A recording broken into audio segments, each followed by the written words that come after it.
Hello, and thank you for listening to, or watching in this case, this episode of the History of World War II podcast. Episode, do we really need numbers at this point in our relationship? I say no. Anyway, so let's just enjoy the moment. But seriously, I would like to welcome back, if only slightly against my will, Ryan Fairfield and Tony Lupo from the Warrior Next Door podcast. Thank you, gentlemen, for coming on the show, despite the way I treat one of you, though it's deserved. We all know it's Tony's turn to be treated badly. Well, we all know that. Okay.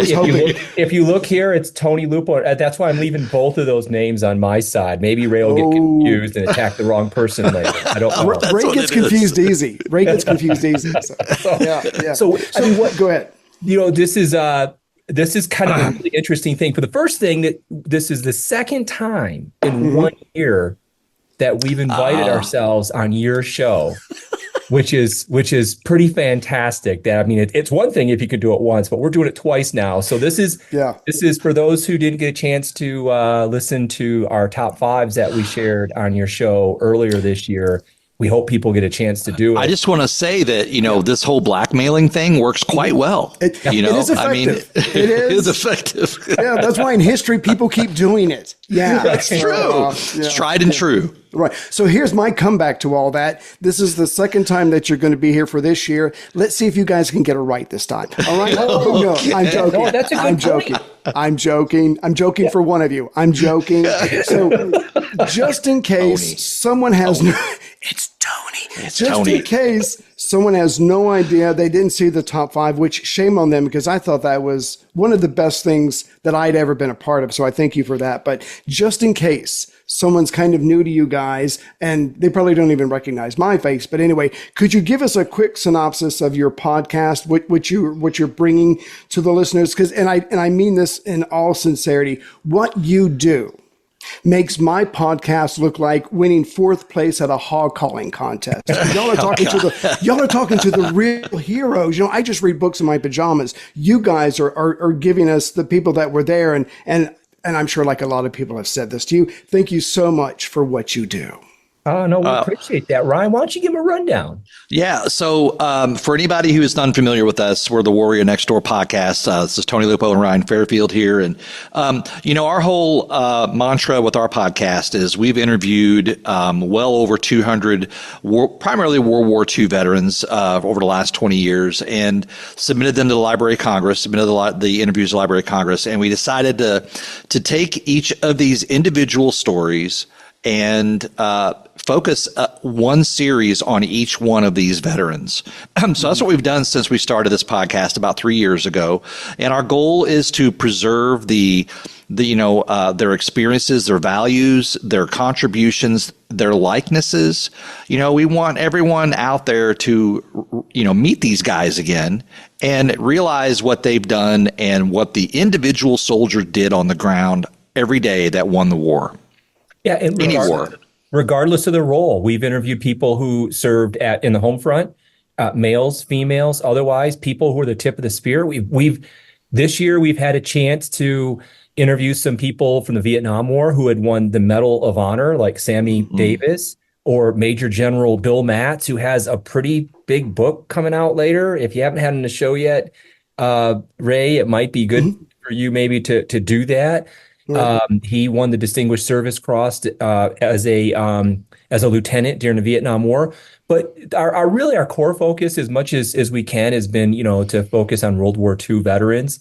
Ryan and I thought that we got a couple hundred interviews that we conducted when we started this podcast. Like, oh my gosh, we're going to burn through these in no time. But what's happened is we've ended up making more and more connections because of the podcast, and we just keep getting interviews. And in fact, for the audience who maybe hadn't listened to us on the previous couple of Novembers we've been on your show, what we're going to do today is we're going to share with you a handful of clips from a couple of veterans that we featured on our podcast, The Warrior Next Door. And our first one that we're going to feature is someone who, I think he's 98. No, he's 100 years old. He's going to be 101. Wow. I think he may have turned 101 in March. Actually. He was 101 during the interview. I think he had just turned it. Yes. So we're talking about, this is a really rare, it's really rare for us to be able to still interview a World War II veteran today and share them with you. And this guy's is very interesting. I think maybe members of our audience, maybe Ray, you've probably heard of the Masters of the Air series that aired on Apple TV. Vaguely familiar. I've never heard of it. Right? Yeah, kind of, with the Steven Spielberg, Tom Hanks. Sounds very obscure to me. Yeah. I know I think these guys are going to be big someday, but they're really working their way up the ladder. They started off with this obscure trilogy called Band of Brothers. Maybe people have heard of that. I don't know. Good luck to them. I know. Low budget. Who's going to want to watch that? Exactly. So what they did this year is Masters of the Air is based off the book written by Donald Miller of the same name, Masters of the Air. And so I think one of the things that happened on our podcast this year that we're really kind of excited about, very grateful for, is we had a chance to connect with Donald Miller. So we have an interview with him before the series launched, which was really interesting. Wow. Because it was kind of like a sneak preview sort of thing. And then after this, I think it was episode 2 launched on Apple TV, we had Luckadoo and the person, Kevin Maurer, who authored his book, Damn Lucky, it's his memoir, on our show. And the first series of clips that we're going to share with you and your audience are from John. And wow. I don't know, Ryan, do you want to talk about the clips that you're going to share later, or do you want to do that when we're done with John and we get to his portion of it? Why don't we go ahead and play Lucky stuff, and then when we get to our next guy, we can keep people in suspense. What we've got coming along. So I'll start each. Oh, go ahead. Yeah. Sorry, Ray. No, I just want to let the audience know. I don't do a lot of videos, mostly because of what you see in front of you right now. But I haven't seen these clips. I haven't heard them, and so I'm sure they're very powerful. If I start to, like we did when we were talking about Saving Private Ryan, that me crying is not the best look. Nobody wants to see that. So Ray, I'm going to try to hold it. Ryan, it's just your awesomeness leaking out. What? Let's go with that. So speaking of awesomeness, I want to jump in right now, and I want to say thank you, Ray, so much. We want to thank you for having us on yet again. You are the Mac Daddy here among all the World War II podcasts, and we are immensely grateful for your friendship and the support that you've given us over the last couple of years. Whether you've really wanted to do it or not, it's actually been very gracious of you. Yeah, okay. We're a little masochistic. We like how you mistreat us. It speaks about our character. And I like mistreating people. See, this works really well together. Okay, so while one of you gentlemen is setting up the video clips, I just have one question before we go. Before we start. Oh, and I just want to remind the audience real quick, because I'm sure I'll forget, because we were talking about this off air, is that we can't play everything. And so once the audience listens to this, and if you want to find more, please go to the website so they can check out more. And what is the website again? It's thewarriornextdoor.com. Not only do we have, if you go to the website and you just scroll down a little bit, there's a scroll where you can access every single podcast. We've given each person, we've even featured a house, we have a house that has its own webpage along with all the people that we've interviewed. If you click on it, you can see the website. We had people that were complaining, they still complain, that sometimes we talk too much and don't share enough veteran. And then we have people that are like, hey, we really like your banter. Please do more of that. So what we've done is we've got the podcast with us yapping. And then we also have the raw, unedited, all the swear words, all the phone calls ringing in the background, YouTube clips from all the video we have. So it's all there. And any pictures and video they share with us. So very smart.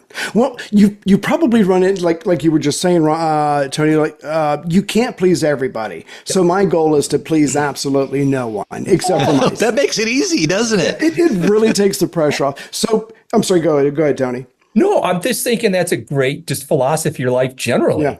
Yeah. Oh, yeah. I mean, I have no friends, but I have a good time. I have a great time. No. And I'm sure you guys feel the same way about this. The best way to do something creative, a podcast, whatever, is you put out the kind of thing that you would want to hear, and that takes care of everything else. So, okay. So before we start with the video, I've just got one last thing. Because I don't do a lot of videos, when you're doing videos, you have to wait for other people to talk and you play the clips. And so you kind of have a lot of time where it's like downtime almost. You just kind of whatever. And so I just want to get your opinion on something real quick. When I am not speaking, I could go with like a pipe. I could, look intellectual, or a little fuzzy pen. So I don't know. I could do a couple of things. So everybody call in now and vote. No, just joking. So anyways, because I know you guys are going to make me cry before this is all over with. So anyway, I am super excited. You might want to use that little fluffy pen for your ears, Ray. Okay. I mean, yeah, there you go. That's right. Little Q-tip action there, we go. Ooh. Yeah, that's a good idea. Okay. So we'll set up the first clips. Basically, John Luckadoo was a member of the 100th Bomb Group, which is one of the very first bomb groups to make it over into the European theater. It was really, outside of the naval actions in the Pacific, it was really the first thing that we could do as we entered the war to help support the war effort, is to bring these B-17 bombers over there and start bombing factories, start doing the great bomber mafia stuff that is talked about a lot in Masters of the Air. This idea that you could go after strategic industrial targets and bring the war to a very abrupt end, which, as we learned in World War II, the technology really wasn't there. It didn't quite work that way. And a lot of men died trying doing it. And in fact, the 100th Bomb Group was called the Bloody 100th. They incurred more casualties than any other bomb group in World War II. And in fact, with the bomb group that he went with, the initial slug, the OGs that went over in February 1943, so very early in the war, only 27% of those original men that went over in those 40 bombers would ever make it home. And that's incredible. It is incredible. I mean, if for those who have watched Masters of the Air, if you haven't, please do. There's, I don't know, it's episode 5 or 6 where Rosie Rosenthal is featured, where out of his entire squadron, he's the only one that comes back. I mean, it was terrible. Out of the 40 co-pilots, so Luckadoo was a co-pilot during his time in the 100th Bomb Group. Out of the 40 planes that flew across, each one having a co-pilot, only 4 would return, and he was one of them. That's insane. Can I ask, and I don't expect you to have the definitive answer, because I'm reading about this a lot, and I know from a certain point of view that General Marshall just had this idea: we'll take a whole bunch of U.S. troops, we'll ship them to UK, we'll land on the main continent, we'll drive to Berlin, we'll kick ass, war over. I mean, we had this very direct attitude, and Churchill. It took Churchill a while, maybe almost a year or something. I can't remember exactly. Because it was it took him almost a year for him to talk to FDR and go, look, the Germans are pretty good at this. And you Americans aren't as gung-ho as you are. You're not experienced. You haven't worked out all the problems. And so if you do something like that, it's going to be a bloodbath. And so that's why we did North Africa first. But I'm guessing it's that same mentality. It's like, we'll just take bombers over there. We'll bomb during the day. We'll bomb the heck out of them. And this will be the beginning of the end of the war. And of course, it was the beginning of years of suffering, like you were saying, Tony. Just this, was it more confidence than experience? Maybe is one way to look at it. And in fact, what you just said, and you just mentioned early on, and it's the God's honest truth, you have not seen these clips. Right. There's 7 clips for Luckadoo. The first 4 we're going to play, I call them his grievances. Now, we have, what I love about John Luckadoo's book, Damn Lucky, is it's not your typical God and country book where everyone is heroified, everything we do is great, and everything everyone else did was not great. Right. We were so naive, so inexperienced, that we made so many mistakes and boneheaded decisions, and we were able to eventually overcome by mid to late 1944, in spite of these early mistakes that were made.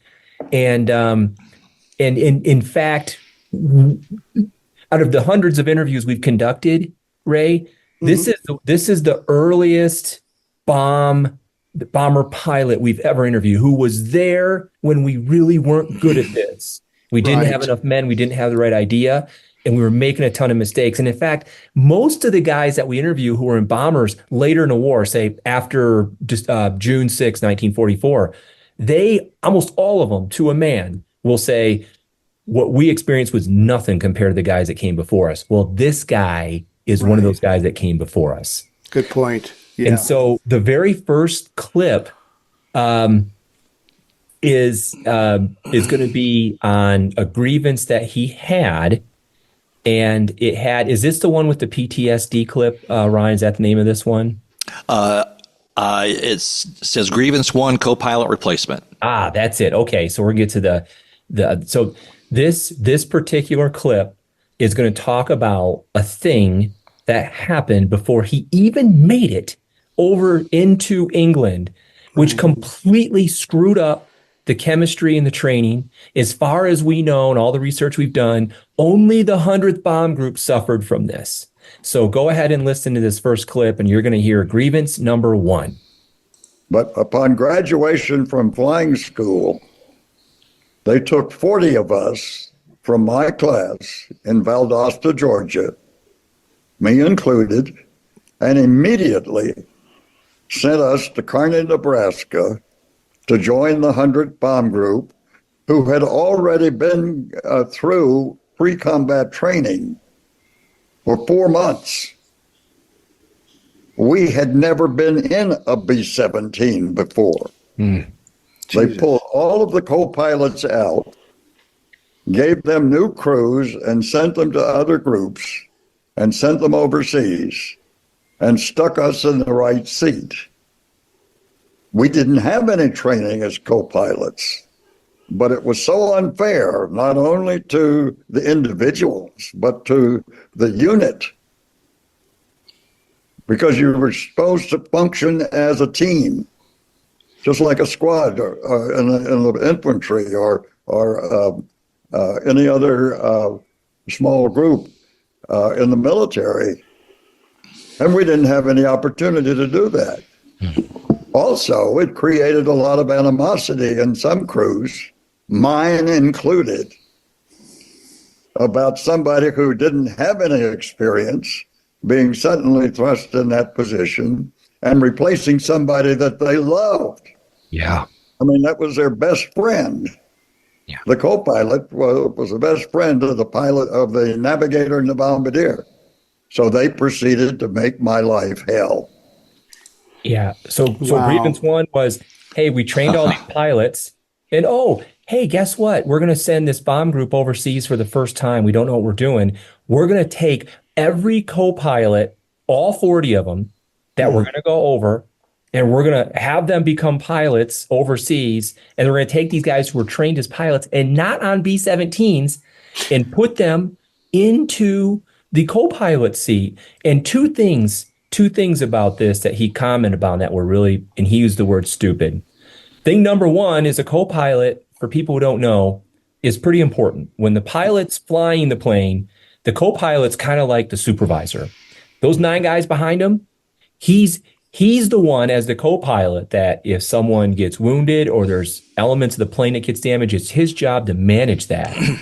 And then the second thing about that is these guys loved each other. They resented Lucky. They resented this guy that just came in and took over for this co-pilot who they trained with, they drank beers with, they chased skirt with, and he was gone. And what he said is that the officers, primarily the officers, the pilot, the navigator, and whatnot, bombardier, they ostracized him. And the only people he could really connect with before he made it to England were the non-coms, the sergeants, the wave gunners. I mean, I couldn't believe that was something that someone even thought was a good idea.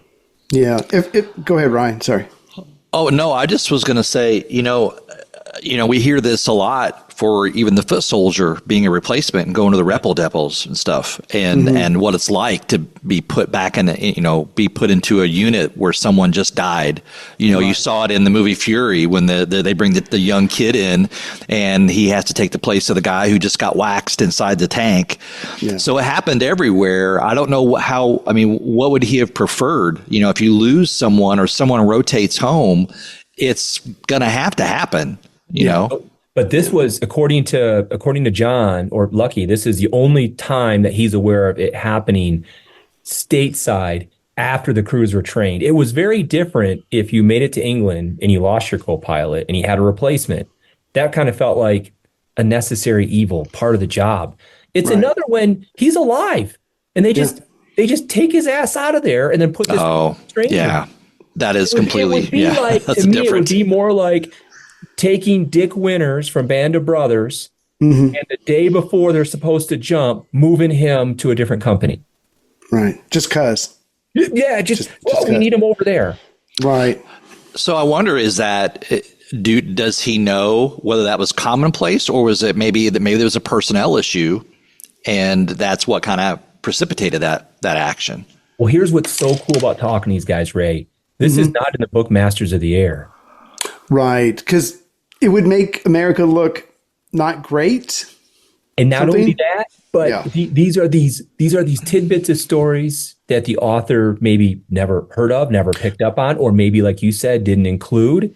Good point. So sitting down with these guys and hearing it straight from their mouth about these things that are hard to divine out of these really large magnum opuses that are out there, and oftentimes these books don't focus on a person, is really critical. But I think what happened, from what I've been able to read, is they just needed as many pilots as they could get.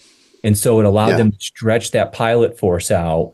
But the other thing I read is, as far as I know, it was the only time it happened. So clearly they recognized that this was bad juju.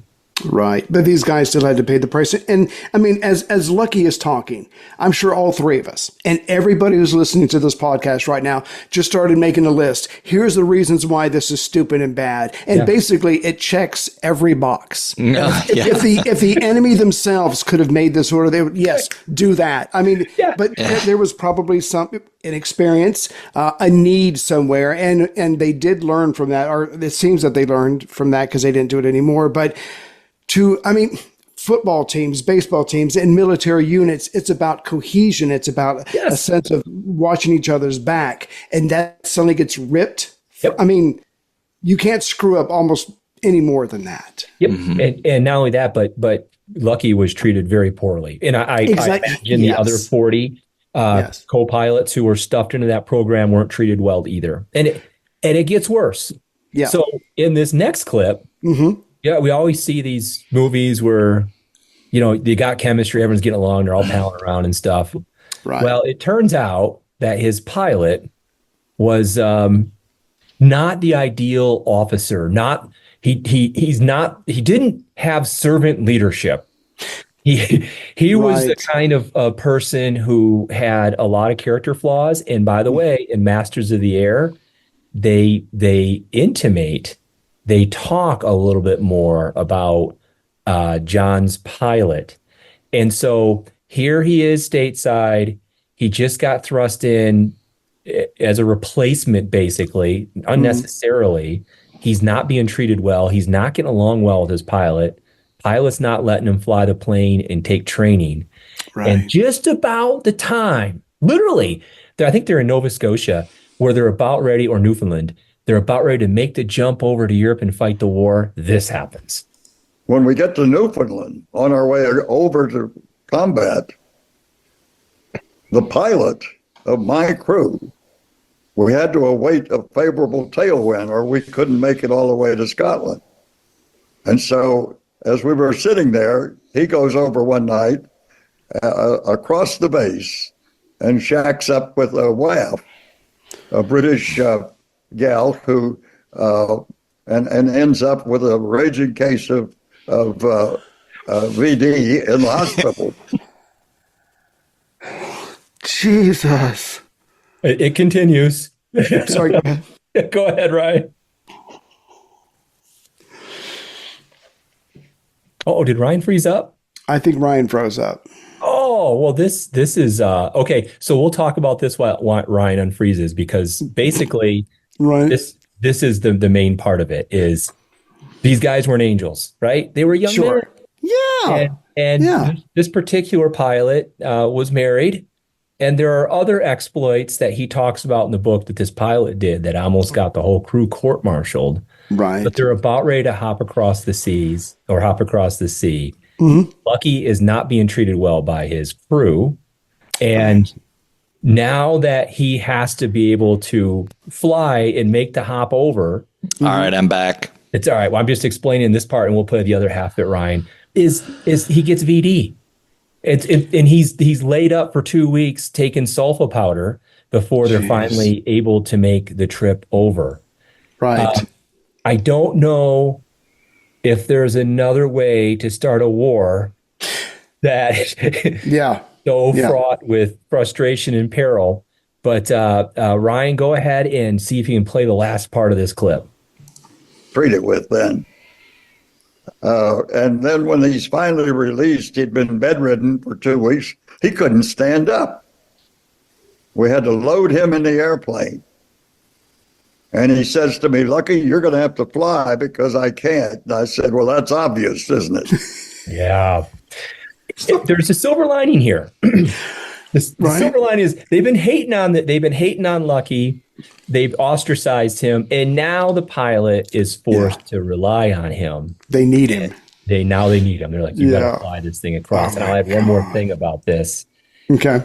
In the miniseries, in the series Masters of the Air, there's a bar scene where all the servicemen, all the officers are hanging out, and there's this pilot talking to this pretty young English woman, and I forget which one of the characters comes up to him, but he whispers to the girl and basically says, you might want to stay away from this guy. He's got the clap.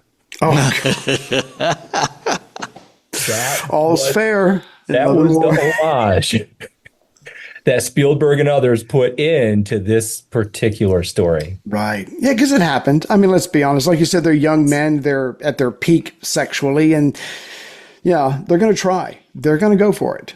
It is. A lot of the generals had well-known separate affairs while they were overseas. Right. Not trying to say it's something that we're saying is that we should be doing. Right. As we're just acknowledging. We're acknowledging it. Absolutely. And that's why I wanted to start these off with the grievances, Ray, because it not only did it show how poorly prepared we were, but I think it humanizes these guys. And one of the things that these guys have always told us, we said, Ryan and I were like, thank God that your generation was here to do this. Almost all of them said, you know what? Any generation would have done this. Your generation would have done this. We think that if there's a tragedy and United States needs men and women to help out, that they're going to do it. It's in our culture. It's in our nature. Needs must, right? Yes. You do what you got to do. Yeah. One of the things I was going to say is back on the whole promiscuity subject. These guys are, like you said, at the primes of their lives, so to speak, and they're not sure they're going to survive. Good point. They're thousands going of out miles away. They've left their homes. They're in uncharted territory. They figure they may die. That it's likely that they'll die or be a POW or get wounded grievously. They're probably thinking, I'm going to do whatever I can to have some fun. Yeah. And I'm not going to say no. Hopefully they've got a wife or a fiance that they will say no. But exactly. But that's also what makes them human. Yes, I have this bride. I have this girlfriend. I love her. I couldn't imagine life without her. At the same time, I am 1,000 miles away. I will be gone for years. I could die at any second. So is it decent? Is it good? No. Is it human? Absolutely. Yep. And for me, what makes this ironic is before we started recording, we were talking about that same subject at our age in the 50s. So the exact opposite of these very young men. I can look in the rearview mirror and I can't even see my sexual peak. It's that far in the past. Anyway, y'all don't want to know about that. We're a bunch of low-key 50-year-olds trying to judge some young man from the 40s who might die. How could he do that? Yeah, that's horrible. We wouldn't have this problem. We would be fine. We would be able to fight because, we'd be like, anyway, so you want to hook up? No, I'm tired. I'm like my back. Exactly.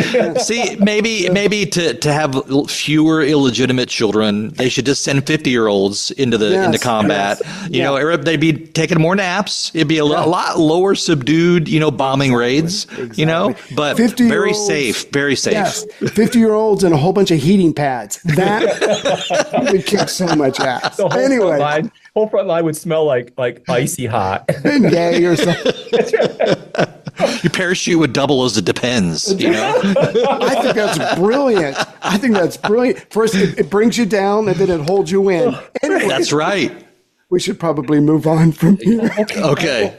We'll move on. So the third of the 4 grievances. So they make it, or his group, the bomb group, would make it over in theater finally when his pilot was able to recuperate from the clap enough, and they brought over to Scotland and they made it to their airbase. On June 25th, 1943, they would fly their first mission. He's over there now and he's flying some missions. And then he learns that this is standard operating procedure. I did not know this. He was really passionate about wanting this included in Masters of the Air, and it wasn't. But go ahead and play this one, Ryan, because I'm going to call this one grievance number 3. We adopted a standing operating procedure that when your crew led the formation, the co-pilot was replaced by a command pilot to command the entire formation. The co-pilot then was designated to go back and fly the tail gun position, ostensibly as a fire control officer for the entire formation to the rear. Well, I'd never fired a 50 caliber in my life. And our crew led the formation, and I was bumped to the tail. And I got back there, and I said, what am I doing? What am I supposed to do? Well, the gunners loaded the guns for me and showed me how to aim it and that sort of thing. And he said, just aim and shoot. Well, it's that easy. It's that easy, isn't it? Aerial gunnery it involves a lot more than just aiming. And what I didn't know was that on 50 caliber machine guns, you're only supposed to fire in short 3-second bursts, or else the heat from the bullets going through the barrel will burn out the barrel. Well, of course, we get under attack, and here are the airplanes coming in, and I just bear down on the triggers and burn out both barrels instantly. And the rest of the mission, I have to sit there, like not on a log, and report those planes going down and what's happening back there to the pilot and the command pilot. But I said, I'm not doing that again. And he wouldn't. And what the consequences were is when he said he wouldn't do that again, then they wouldn't let him fly. They had him stay. That meant that he wouldn't finish his missions at the same time that the rest of the crew did. And what you see in Masters of the Air is there's a command pilot, some guy that's a higher ranking officer, usually a major or lieutenant colonel, sometimes a full bird colonel, that would be the command pilot. They'd say, you know what, I'm flying this mission. And they would bump the co-pilot out of the plane, the lead plane in that formation.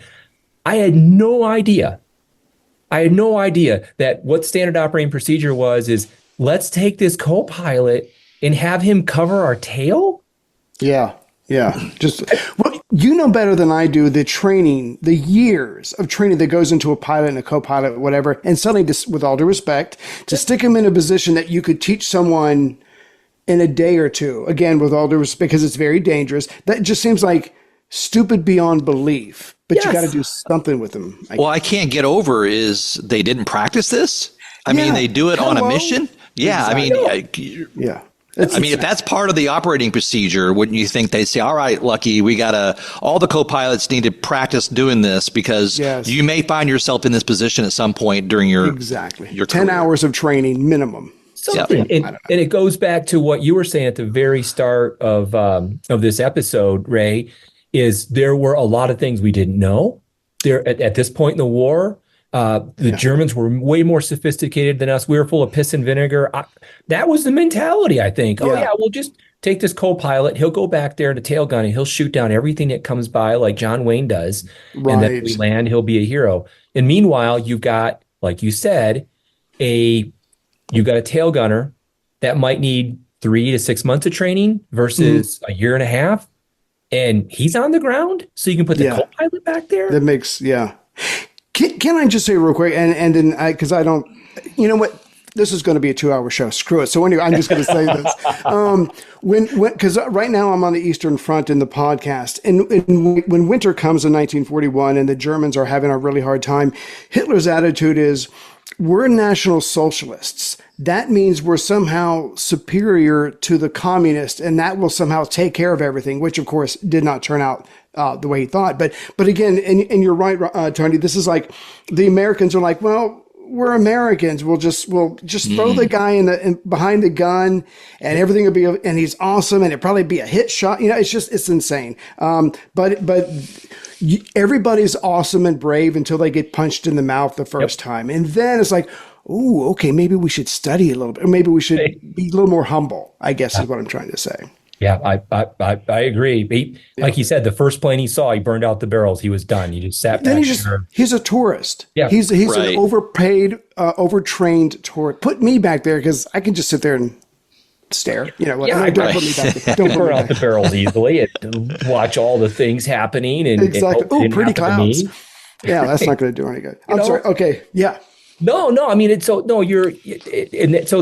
is another one of the grievance 3, and now we're going to go to grievance 4, and this would happen. We have a few other clips that happened during the war, during his fighting with frostbite and fighters and stuff, but this grievance would happen after he finished his 25 missions.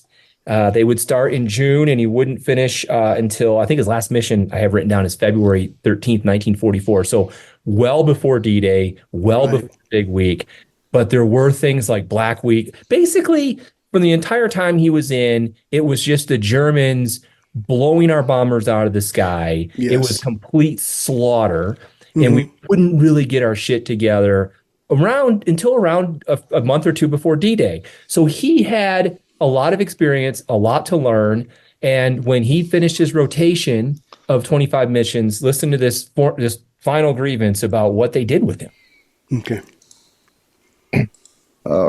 Was really quite a traumatic event when I finally finished my missions and suddenly didn't have a job. I was out of work. Yeah. And I said, well, for crying out loud, put me to work. Let me fly again. Let me translate my experiences to the replacements they're coming over, because I went over with the original group when it first got to England. And so when I finished up, the war was just less than half over. And I thought that I had a great deal more to contribute than just sitting on the sidelines or being put out to pasture. And that's pretty much what they did. And the net result on me was I ended up with PTSD. Yeah. Oh, man. Yeah. So instead of being able to come home, and the United States would end up doing this, they would end up taking combat veterans and bringing them stateside when they finished their tour and working with and training, whether it was the Marine Corps or the Air Force. But again, relatively early days in the war, a really terrible way to manage an important piece of institutional knowledge. And it ended up affecting him mentally, because I think part of what allowed these guys to cope with the things they saw, and we're going to play a couple clips that will amplify that quite nicely, was the ability to be in the service, to help other people, to talk about it, to share their experiences. And he wasn't allowed to do that. They just, you know what they did? Here's the funny thing. This is what they had him do, is he described the 4 F's of the 8th Air Force. That every pilot had to contend with. The first one was fear. The second one was fog. The third one was flak, and the fourth one was fighters. Wow. Now, the fog thing, I didn't put any clips in here. They're legion. The weather there was terrible. They sent him to instrument training after he got done with his mission so he could learn how to fly in the fog. And so when he was over there, it was just kind of like, well, just try not to crash into anybody. Yeah. And then he makes it back, and they send him to instrument training, and they don't even let him work with these people who are going to go overseas. I think, though, this is just a symptom of the fact that it's early in the war, and this is the first time we stood up an effective bomber force. I mean, we have never done this in our nation's history. We didn't have to do this, and we're all flying by the seat of our pants, so to speak, with literally. And these guys are trying to figure it out as they're going along. Not only the pilots but the brass on how to do this. Right. And I mean, it sucks for people like Lucky, but at the same time, it's growing pains. Absolutely. Yeah. Because not only is it a big entity, the 8th Air Force, it gets bigger and it gets bigger and it gets more complicated. And so maybe it is hard to keep an eye on, imperfections or mistakes like this. That can be a reason without being an excuse, but sometimes something just gets so damn big. It's hard to quality control. Let me ask one more time. I think one of you mentioned this early on. Roughly how old was Lucky during that interview? Oh, 101. I think he just turned 101 during that interview. Can I just say real quick, just for a sense of relative perspective, we were, again, before the show started, we were making jokes and we were talking about all being in our 50s and how glorious it is, how wonderful. But the point is, picture being 100 or 101 years old, and you're talking about something when you were 20, 21, I don't know how old it was. But because it's so vivid, it's so emotionally drenched, it's burned into your very essence. And so even though it's been 70, 80, whatever years, you're ready to talk about it because, good God, it is a part of you. It will never not be a part of you. And what's cool about doing, so in the previous 2 or 3 years that we did this on your show, we just played audio clips. The audience is going to be able to see this guy talk, and you can see on his face with the way he expresses it, the frustration, the anger. Oh, it was building. It was totally, totally it. Yeah. And so, go ahead. I was just going to say that it was something that he talked about right away. Mm-hmm. Like we started recording. I just want to bring the audience back there. That Masters of the Air had already started. And some of these grievances that came up and are in his book, everyone should read the book. It's great. And please check out the podcast. We're just scratching the surface here. Right. It was one of the very first things that he brought up. I thought it was interesting that the first thing that he wanted to talk about was that experience, how frustrating it was. I had to, as an interviewer, kind of let him go there and then bring him back and say, okay, now let's talk more about when you were being trained and all that. Right. Because he's getting... No, you could see that. Yeah. So now we're moving away from grievances. We've got 3 more clips, and these clips have to do with helping us today not only understand how terrifying this particular period of history was, but also, and Ray, Ryan, we talked about this when we were on your show last year. One of the things we really enjoy about sharing these interviews with people is about behavioral psychology, about the things that happened then can happen today, that human beings can respond to them in a kind of a predictable manner oftentimes. And they can be used as kind of guides for us if we're ever in a situation where, we need to rise to the occasion. How do people do it? How do you overcome your fear? How do you do that? Right. And so actually there should have been 5 F's now that I think about it. I was going to chime in on that. Do you want to say the 5 or do you want me to do it? Obviously, frostbite is the next one. Yeah. Good point. Frostbite. Very good point. Yeah. So just a few things about frostbite. At any one time, according to Lucky in his book and the research that Kevin Marr did, at any one time, the base hospital for the airmen, half the men were suffering from frostbite. Jeez. That's how prevalent frostbite was. People think about the bullet wounds and the shrapnel. Well, that's what the other half was, but half of it was frostbite. Yeah. Frostbite was something that's ever present. It was insidious. You didn't always know it was going to happen. It caused brain fog. It drained on people. These missions could be 8 to 11 hours long. Damn. And so we're gonna play the next clip on frostbite.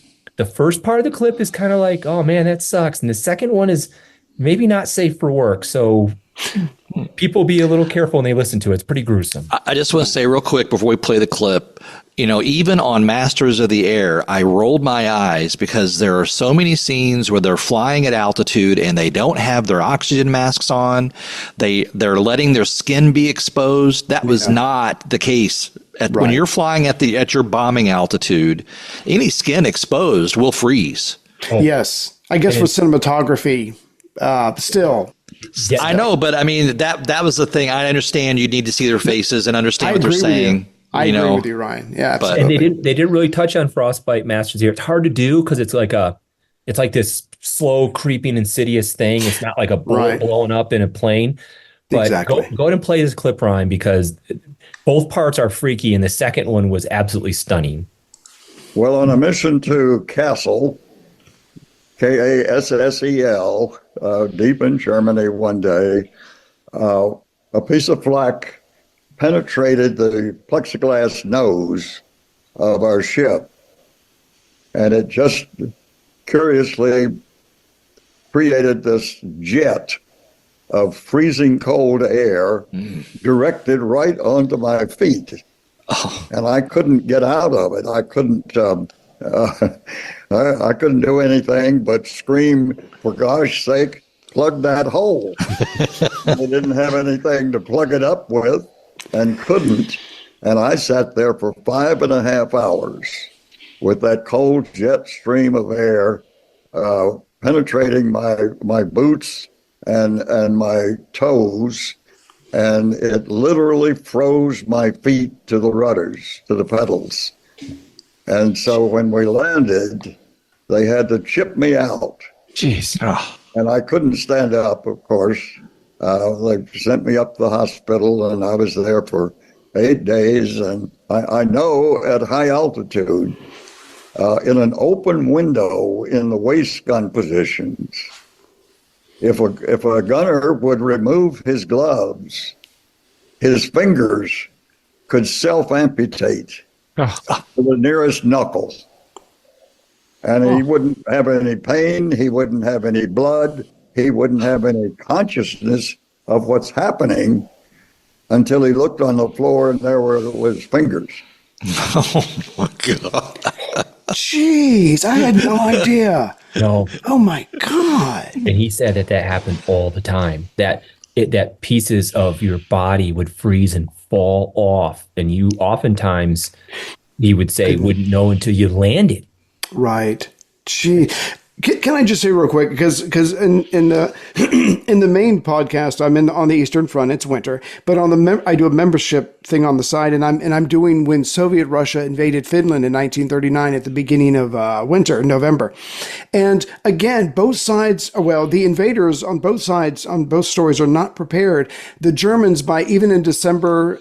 In January of 1942, they still have their summer uniforms on. And it's minus 40 degrees Fahrenheit. And the Soviets, it's Russia. They should be ready. They're not ready. Men are just being lost left and right, even before combat. So they're equipped, they're trained, they're moved to the front, they're exposed, they either die or lose limbs. And so all that's been for nothing.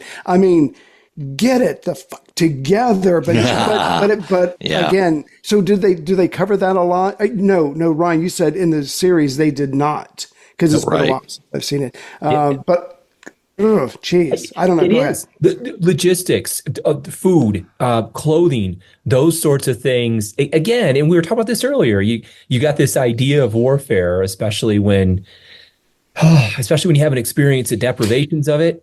Where it's like, well, we're just going to give men guns and we're going to go in there, we're going to shoot them all, and then they're going to surrender, we're going to go home. Exactly. They don't realize that it takes longer than that. Most wars last 3, 4, 5 years in all kinds of different environments. Yes. And it's like we never learned that. You can read back during Napoleonic times how they never had enough shoes and jackets. You can probably go back to the Carthaginian times and find things that they weren't equipped with properly. And here we are in World War II. And we had similar things. Look at the Persian Gulf Wars, right? Where IEDs became a problem and hundreds of our troops died or got maimed from them before we could come up with armored Humvees and different ways to, it's amazing how many men and women die or get injured in a war that has nothing to do with direct action with the enemy. Exactly. I mean, in a way, even though they're in uniforms, you could almost call that collateral damage because they haven't participated in the war yet and they're already a casualty. Yes. That's just one of the many reasons why war is absolutely horrible. We should do everything we can to avoid it, and yet we seem not to have learned that lesson. Anyway, I'm not here to preach. I'm here to preach. I'm here to preach. Look where we are. Preach, brother. Preach. I mean, we've got Koreans in Ukraine, and we got all kinds of.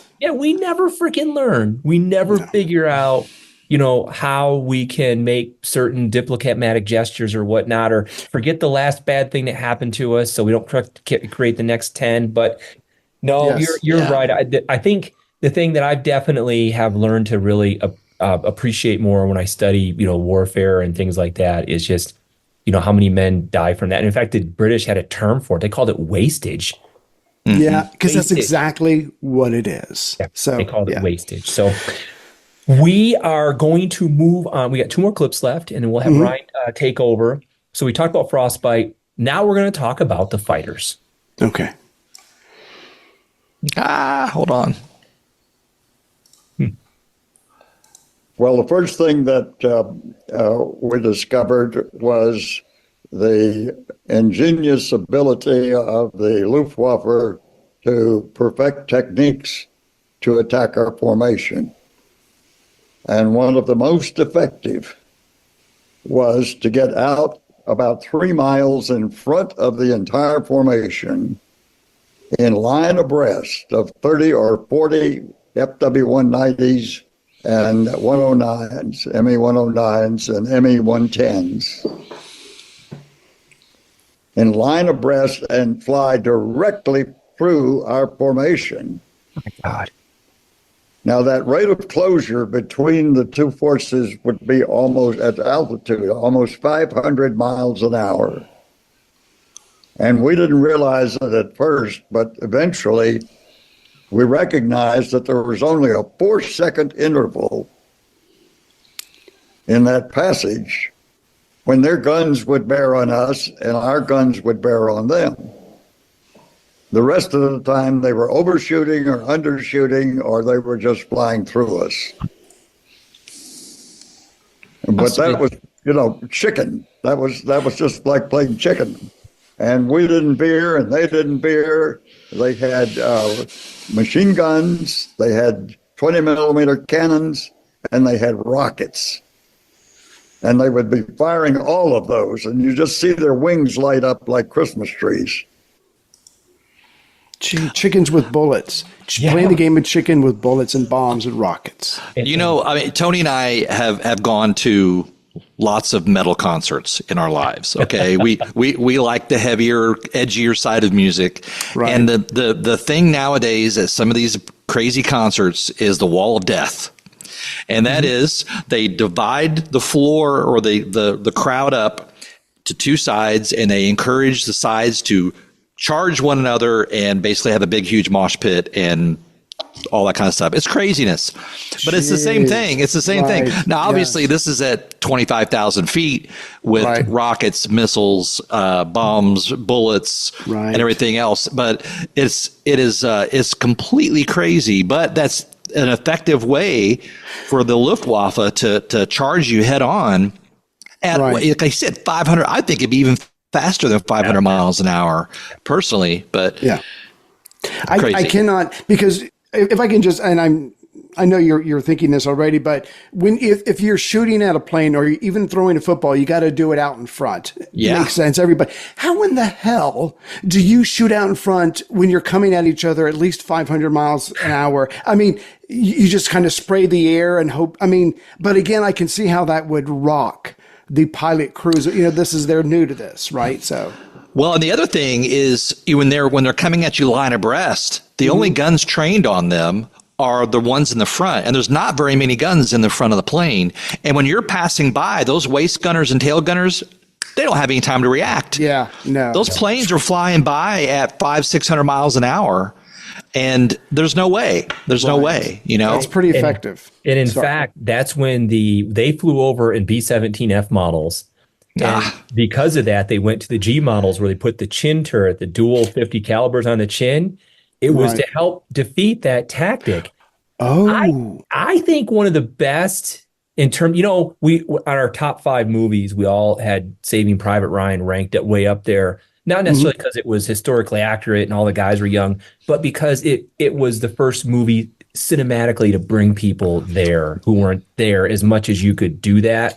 Right. I think Masters of the Air, the Masters of the Air Saving Private Ryan moment are the battle scenes in the air, especially the one that shows exactly what he just talked about, where you're seeing these pilots, they're in this plane, they're looking forward, they see these black dots in the distance, you see things blink out, little blinks where, they're firing their cannons and rockets.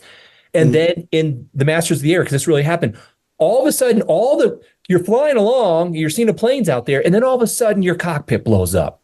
Right. And your co-pilot's dead. And your navigator just got sucked out of the side of the airplane. And then the planes are gone. And you're left standing there with pieces of your friend all over you. It happened like that. Right. And they're trying to take out the brain of the plane, which is the pilot and the co-pilot, and the oxygen tank that's seated right behind them. If they hit that oxygen tank, that's like a bomb going off in the cockpit, and you take out everybody there too. So it had a big benefit to do that tactic, and I completely understand why. Yeah. And again, y'all were saying earlier that, the Germans have been at this for years. The Americans are brand new. There's a lot to learn. But I remember even being a teenager, first reading about World War II. And I remember the British going, you want to bomb during the day? That we'll bomb at night. Right. I was thinking the same thing. We don't have to be god dang John Wayne big testicles all the time. It's okay to be smart. You don't have to be strong all the time. You have to be wise. But I don't know if it's fair to judge or not, but that's what was decided. Well, so that's a great point, because you see that kind of happening over and over again in the war. We took Omaha Beach. We have Omaha Beach and Point de Hawk. We didn't leave that to anybody, to like the British or the Australians or anyone else like that. We decided we'd take that one. We took the daylight bombing raids. Yeah. We took the heavier and harder assignments. Maybe it's because the Brits had been through so much already that we had more will, we had more materiel, and we had more men. That very well could have been the reason. I think that makes sense. Here's a plug for Ray's podcast. When you go through, I say he, like you're not here. Ray, when you go through, she's right there.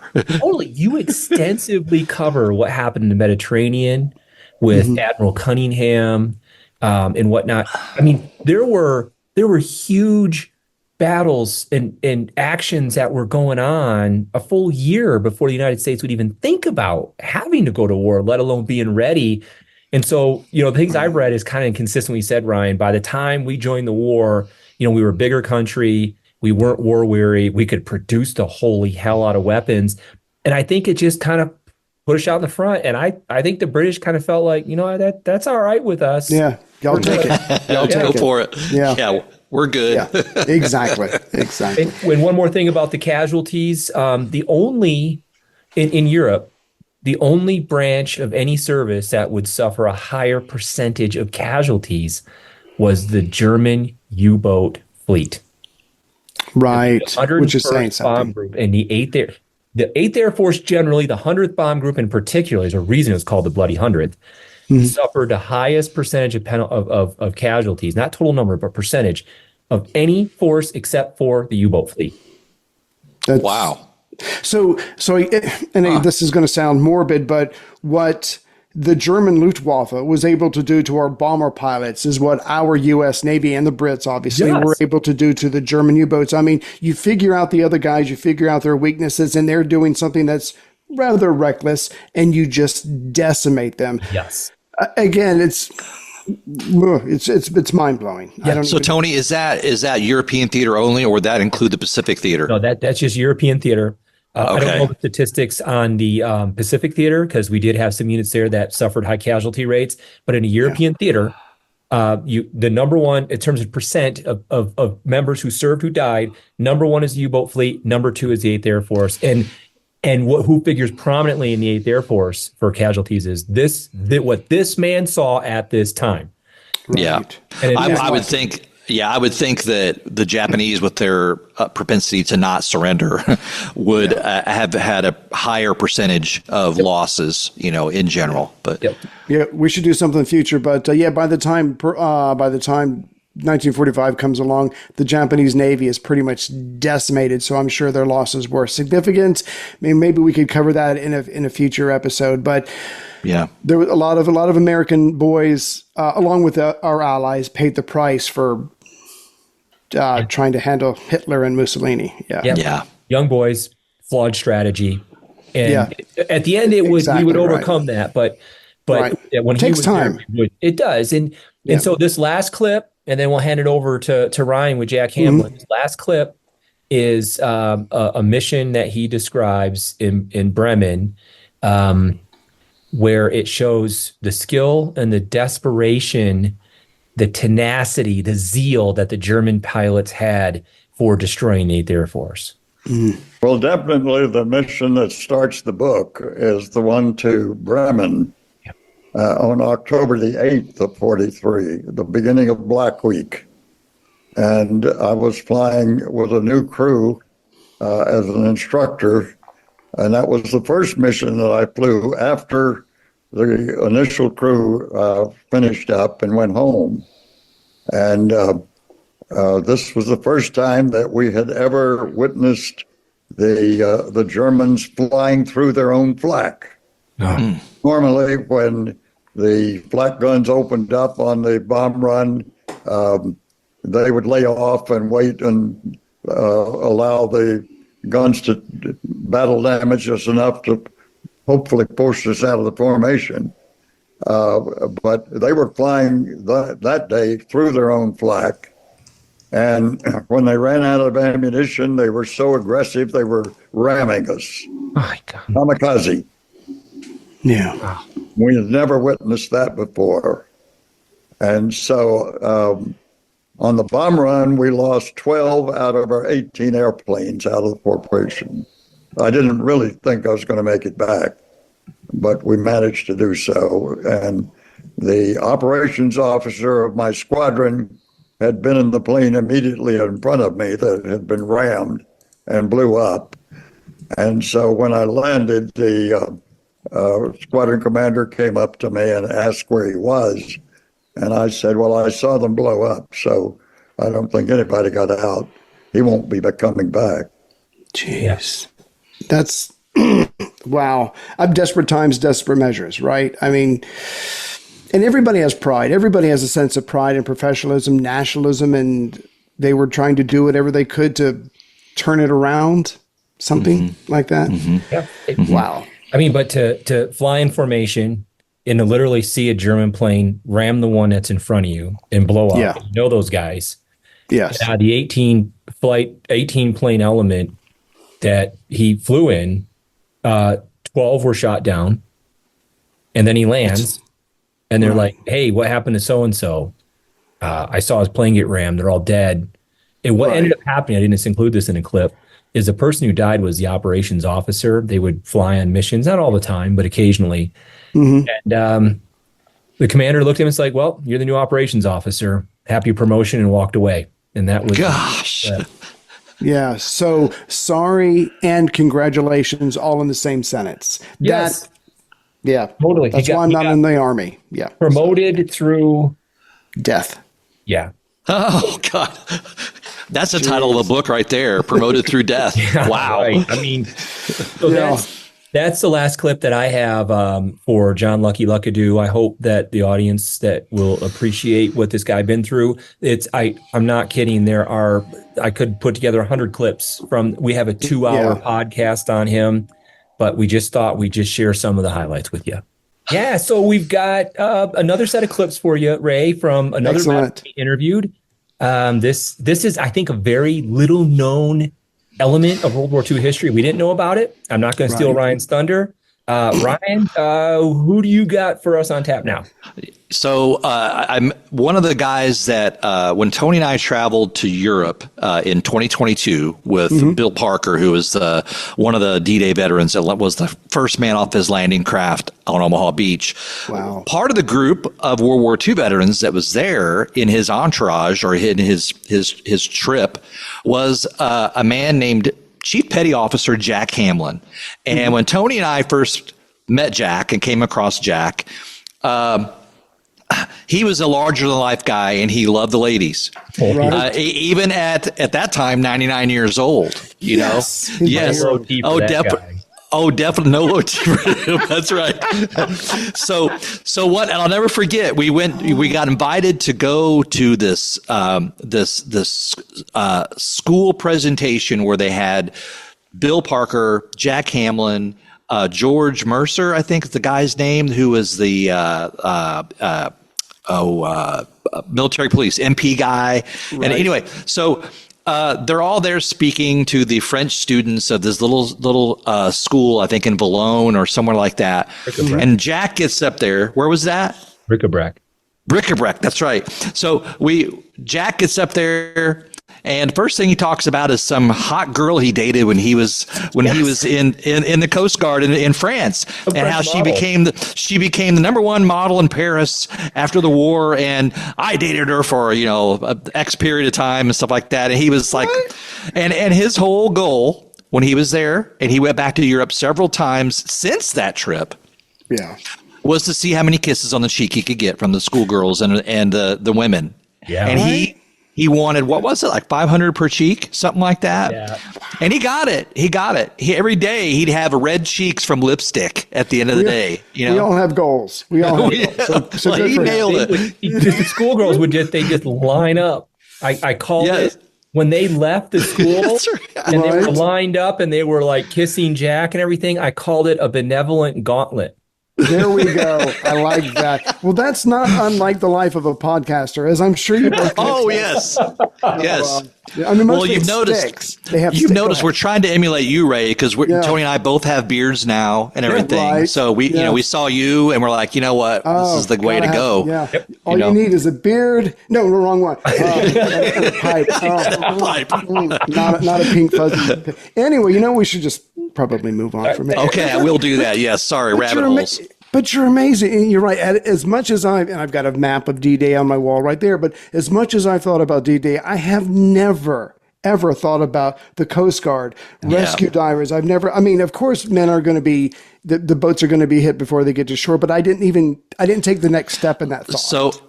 And that's a great segue because, he was in Rescue Flotilla 1. Mm-hmm. Now, Rescue Flotilla 1, as you mentioned, most people, when they think of D-Day and the Omaha Beach landings and all the landings, they think of the soldiers coming in on the landing craft. They think of, the guys trudging across the beach, the footage of the guys getting hit on the beach and falling down and everything. Right. Well, Jack was on a Coast Guard cutter about 500 yards off the coast, about 1,500 feet out, and he couldn't even see the beach. Right. He said he never even saw Omaha Beach until he went back 75 years later.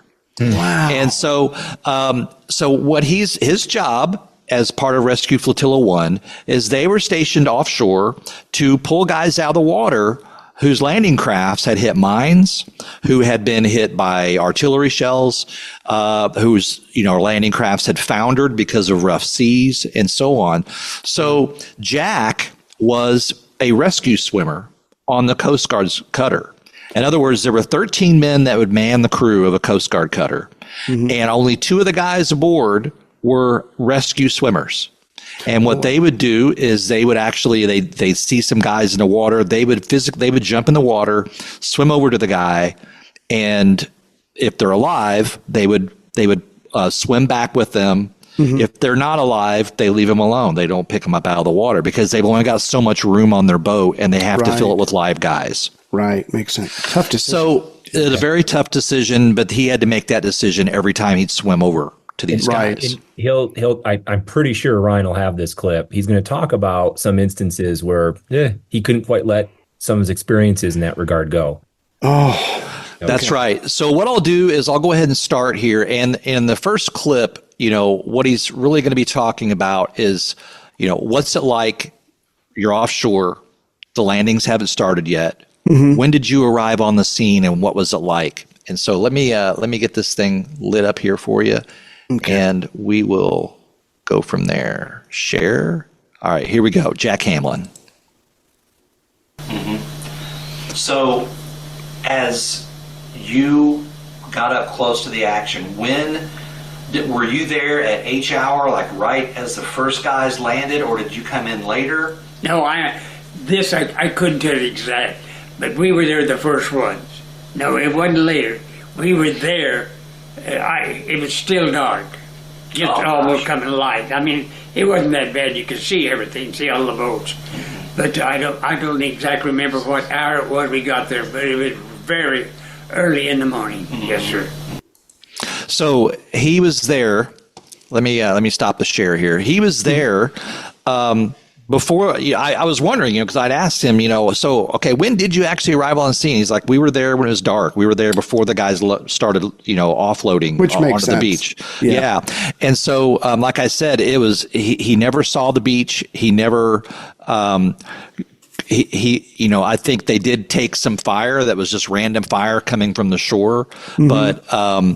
but his job was, to keep an eye out for these guys, and they were there the entire day doing this and taking wounded guys back out to the hospital ship as they needed to do so. In this next clip, what he's going to talk about here is. What were some of the main reasons why the guys were in the water? And here's kind of what he's. Ryan, can I add? Yes, sir. Sure thing. Yep. I don't know if you have a clip for this or not, Ryan. If you do, shut me down and we'll save it for the clip. But the thing that Ryan and I learned during an interview with Jack is that this whole idea of having these rescuers out for D-Day was like a last-minute 11th hour decision. Wow. That's right. Wow. We need to account for all the wounded men that'll be floating in the water. It was kind of like the Coast Guard showed up. They had no training. And for our audience, if you think these guys were dressed up like modern Coast Guard people with all these floaty things and all that, mm-hmm. No, was he wearing like shorts or blue jeans and they tied a rope around his waist and threw his ass in the water? Is that kind of... Yeah, he'll be getting to... I got some clips with that. Yeah. I won't go into that. But the bottom line is he's there to help these people. But right. The 11th hour thing, the training, the logistics, all that baked into what you would think would be there didn't happen until like the last minute. That's incredible. Well, and a great thing to say to leading into this is that the idea for having the Coast Guard there came from FDR. Yeah.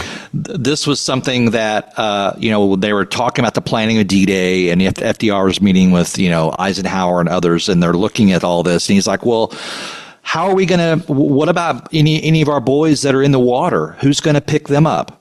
Well, the LCTs or LCVPs can't really do that. They're not made to do that, Right. So FDR, who actually was, I think, part of the Coast Guard at one time, and he had a Coast Guard cutter that was actually assigned to him as president. Mm-hmm. He said, how about the Coast Guard? Why don't we have the Coast Guard over there with these fast boats, and they can go around and pick up some of these guys? And that's how that originated. It was actually FDR himself. That's a good... Can I just say real quick, could you picture being in the Oval Office or wherever this happened? You're the guy in uniform. The president goes, yeah, what about Coast Guard? And you go, oh, shit. Yes, Mr. President. We can do this for you. Absolutely, sir. Great. But, oh, my God. And just think of how many more deaths there would have been. Yes. I don't know how many they saved, but I'm sure it was some number. It would have been even worse. Yeah, I've got those numbers coming up later, and you'll be dumbfounded at the number of people that were pulled out from this one decision that was made at the 11th hour, like Tony said. So, okay, here we go. We'll keep going here. All right. So as you got close to the beach and you began the rescue operations with your cutter, with your job that day, what were the preponderance of reasons why the men were in the water? Most of them had hit a mine, the underwater mine, and blown their little LCV up or something, or either LST, a German gun, had blown it up. But the reason they were in the water, that I do not know. I just know it either a gun shell or a mine had put them in the water. And that was my job. Whenever I saw anybody in the water, my skipper said, "Jack, now it's your turn." And we would go in. And another boy by the name of Jack Turks was our gunner's mate. And he was the other swimmer with me. Yeah. So like Tony was saying, whenever the water that day at D-Day was they estimate somewhere between 42 and 45 degrees. So, I mean, really brutally cold. Okay. Right. And Jack is in a jeans and a t-shirt and tennis shoes. He was wearing tennis shoes too. It wasn't like he was in some, wetsuit. Exactly. Yeah, or anything like that. He would jump in with just a rope tied around his waist. He didn't have a life belt on or a life preserver or a life jacket. It was just by himself with a rope tied around his waist, and he would jump in the water and he would swim over to these guys. Right. And check them out, and then he would swim back, and then they'd have some burly dudes on the boat that would pick the guys up by the scruff of their neck, by their their uniform, and pull them out of the water. And these guys had to weigh 300-400 pounds because they got all this weight of their gear plus their wet, sopping wet canvas clothing that they're wearing. You know. Yeah. And let me add to that. So these Coast Guard cutters that they sent over there, right? It's not like the modern day Coast Guard cutters. These things, they really weren't designed well at that time to pull people out of the water. There was no step down. There was no rope. Right. There was no, hey, we got this back thing that we can put the guys in. He emphasized several times that what they did is exactly what Ryan said. They just got a really large human being that just picked these guys up and threw them in the boat. Manhandled them and just Ryan, at least this is where you tell me, don't worry, Ray, because the gentleman that you're interviewing, turns out he's the best damn swimmer, not only in the entire Navy, or at least on this cutter, but I imagine they just picked, okay, you strip down to your Daisy Dukes and a t-shirt and here's a rope and be ready to jump in the water. I mean, you're talking about last second pulling something out of your, you know what, but they had a job to do. Sorry. What's interesting is during his training, he wasn't really pegged all along to be a rescue swimmer. He was in the Coast Guard. He was just part of the crew on the Coast Guard cutter. Then when they went overseas, he finds out the day that when they're going out with the flotilla, Jack, you're going to be the rescue swimmer. That was you. That was it. Totally. Sir? Again, how haphazard is a lot of this stuff that goes on in these first time operations like this, where they've never done this before. Right. I mean, and I think if I remember right, Jack said he was picked and the other guy because they were smaller. That's correct. Yeah, that was it. So they could send him out there, and because they had a rope, when they got to the end rope, they could pull him in easier. Now, fortunately, Jack was an extremely athletic guy. He actually had kind of a promising career as a baseball player, so he was athletic. But no, Ryan's right. He never described himself as they had me pegged to be Mr. Swimmer Fish Dude. It was like, no, you're smaller. Put a rope around there, get in the water, and drag these guys out. Wow. So can you imagine finding that out? That you're going to be the one jumping in the 42-degree water. Like, me? Right? You don't want me. No. Shrinkage. No. I'm just joking. That was tactical. I'm 5'5". I'll be 5'2" when I get out of the water. Well, when you mentioned the ball turret from the other gentleman, I am 5'5", so they would take one look at me. Oh yeah, no ball turret. This guy. I'd be like, no, thank you. Can I say that? No, yeah, but again, I guess they just throw it together so you do the best you can with what you got. Yep. Yeah. So in this next clip, he actually starts talking a little bit about the number of people that not only his cutter rescued. Well, actually, the number of his cutter rescued comes up later, but he talks about the total number of people rescued by Rescue Flotilla 1 from D-Day until about mid-September, which was the time that they were deployed there, during the entire Normandy invasion and everything. We also have some clips later where he talks about how he could tell if the guys were dead or alive in the water. He talks about the number of people his cutter actually rescued. And then he starts talking about some other things that happened, and we'll get to that later. But just to kind of give you some foreshadowing, he talks about the SS Leopoldville, which was a transport ship that was sunk just off of Cherbourg on Christmas Eve, 1944, and it wasn't really known about until in recent years because it was such a huge loss and tragedy. He was one of a couple of cutters that responded to that sinking and rescued guys out of the water on Christmas Eve, jumping in the water on Christmas Eve and doing that stuff. So anyway, we'll move on to the where he talks about some of the number of people that the flotilla actually rescued here. I know there was a total of 1,468 soldiers and one Navy nurse, British nurse, that the Coast Guard saved. Wow. While we were commissioned as a rescue flotilla. I'll just let it keep going here. Okay. On your ship, how many swimmers were there like you? Really, there were 3, but only 2. Jack Turks and I were the 2 swimmers. How many crew were there on board the boat? 13. 13 plus you 2? No, right? just 13 total, yes. How much could the boat hold with survivors? Sir, we didn't count naturally, we didn't count or anything. But I'm sure we didn't have more than 25. Okay. But that's all we could do. They were all wounded and drowning, and the skipper said we better hurry. It all left to him. We had to also figure about our gas. That was something else in the cutter. That was left up to our chief machinist mate. But it was a little ensign by the name of Kellum was his name.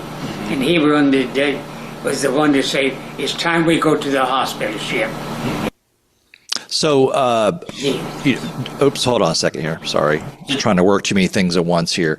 Sure. So one of the things that I failed to mention is, Jack was on Coast Guard cutter number 23. Unfortunately, that cutter number 23 in all of the after action reports is not mentioned anywhere. However, there is a picture taken from D-Day of one of the other Coast Guard cutters, and it was taken from Coast Guard cutter number 23. So right. Jack laments a bit in his interview about how I have reached out to the Coast Guard about any information about my cutter, and there's no record of my cutter even being at D-Day. But it was. Right. Jack was there. He experienced all of it in detail, and he had a lot to say about it. So Tony, go ahead. It's something else. So when these men got on the ship, I had in my mind, well, they're going to have, medics and plasma and blankets. Right. Yeah, that's right.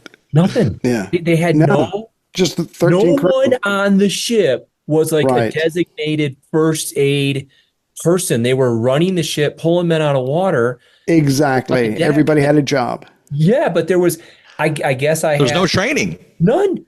Because he threw it together. Because FBI fucking said something before. For fuck's sake. Can I just say now, for every 1,460 people that were rescued, the ones that are men, if they get married and have a child and they have a male child, that child better be named Franklin. I don't care about anything else. All those, there should be like thousands of Franklins for that generation. Yeah, totally. Oh, and I love how Jack made sure to mention that in one Navy nurse. You got to take care of her too. And something else, he mentioned there's 1,460 so people saved. Was he off Omaha or Utah, Ryan? He was Omaha. And I think Omaha, weren't the casualties around 2,500 on that first day? Yeah. Yes. Think about the number of men that they saved. It's not almost there, but it's getting really close to the number of men who died on that beach that they were able to save. Who would have died on that beach if that 1468 was for the entire period up till September 15th. Still, that's amazing. But still, it's a lot of people, and it made up for the large amount of the casualties. You're right; they would have been higher otherwise. Right. So it was significant. It's not like we had 2,500 casualties and rescued a couple people. No, they were rescuing hundreds of people that day. Right. Yeah. I had no idea. I'm glad however y'all found him. That is absolutely astounding. We'll keep going here. He's got a lot more to say about some of this stuff. Good. All right. Did you guys have a medic on board? No, sir. Here we go. But we did have a young boy. Oh, it's always been on my mind. But he was trained to be a pharmacist mate when the war broke out, and he knew a little bit about something, and he was very handy, very handy. Carl Wesley, I think. But it was not like one for each cutter. There was not a designated. No, there was not nothing at all. Really. No kind of nurse or a doctor. Or medic. Did you guys have any first aid training to help the? None at all. We had first aid on there, but we were never trained in it. No siree. I've read that one of the things that they had was 6 ounces of brandy aboard the boat as a. They said as a stimulant. I never saw it. maybe the skipper got it, but I never saw that. But they also said that a lot of the guys suffered from shock, and they had to keep them warm. And some of the crew were giving the people their clothes because the crew were dry. We did. All of our crew went below deck, and we couldn't take anybody below deck. And those little cutters just went down in a small hole, and there's nothing room down there for them anyway. You had to stay up on the deck. And we didn't have an awful lot of room to lay them down either. But we did put everything we had on top of them to keep them, we could have that cold water. Because that water was, I've heard anywhere from 40 to 44. I've heard all different stories. But the water, I think, was actually around 42 degrees. So what were you wearing when you got in? Yeah, I just probably had on a pair of blue jeans and a navy shirt and tennis shoes. Tennis shoes, not boots. That's all it was. We didn't have it. Those guys were so unbelievable. So when you would go. Yeah, so let me keep playing this. Yeah, go ahead, Tony. Those guys are so unbelievably bossy. I mean, could you imagine in today's world if you said to do that? They call in freaking OSHA, and there'd be so many lettered agencies coming after that person who told them to do that. And back then, it's like, okay, I'll just jump in there and start getting people. They were men. Hell yeah. They were real men, absolutely. And they were eager to do their job. They were eager to be a part of it, and they wanted to to help out. So can I just say before? Go ahead, Tony. Sorry. Go ahead, Ray. Just before you start, Brian, you got a relatively small ship. 13 guys, they each have a specific task. There's no one who's got medical training. There's no specialist. There's no additional crews. You got one guy who's in a training to be an assistant pharmacist mate. That makes him a freaking brain surgeon on that crew as far as I'm concerned. And that's the best they've got. Yeah. But they're not in the water anymore. That's all that matters. They're not in the water. And that's the thing. I mean, unfortunately, if these guys are wounded, hopefully you can make it till we get you back to the hospital ship, buddy. Yeah. Yeah, exactly. Shock is one thing, and exposure is another thing. But when there's wounds involved, my goodness. Yeah. And then how long does it take to fill up? They said they could probably carry 25 guys, plus the crew, so they would be full with 25 survivors before they'd head back to the hospital ship. That was my question. Okay. And so then they'd head back to the hospital ship. How long did it take them to fill up with 25 guys? So if you've got a guy, you're the first one on the ship, on the cutter, and it takes 4 hours to wait until the next, you get 25 before you make a run. And only 2 people are jumping in the water to rescue. It's going to take a while. It's going to take a while. So then they go all the way back out, and this is 6 miles. They have to travel out to the hospital ships. Okay. The hospital ships and the whole flotilla is, all the LSTs, like the Thomas Jefferson, all these troop ships, they're all in a line off the shore about 6 miles out, so that they're out of range of artillery from the shore. Right. And so they go all the way out there, they transfer their guys, they come back in, and they try to get their next round. And he mentioned gasoline. They had to be sure that they never refilled the entire time. Each day, it wasn't like they go out there, transfer guys off, top off the tank, and go back in. Exactly. So they had to be mindful of all of that also, Right. Jeez. So a lot of moving parts. Right. Good point. Yeah. So, all right, let's keep going here. And I think in this part here, he starts talking about how long he would actually be in the water. In the water, how long would you be in the water? Sir, I couldn't tell you, but never more than 3 or 4 minutes, just long enough to get where see, the line I had was only about maybe 30 or 40 feet long. I couldn't go very far from my cutter. Didn't have to. The body, we'd go right to the to a body, sure. Yeah. A lot of times we take a grappling hook and reach over and just pull him, get a hold of him, and the big boys were in and pull him on in. So with the line, we would go out just as far as we could go, then bring them back the cutter.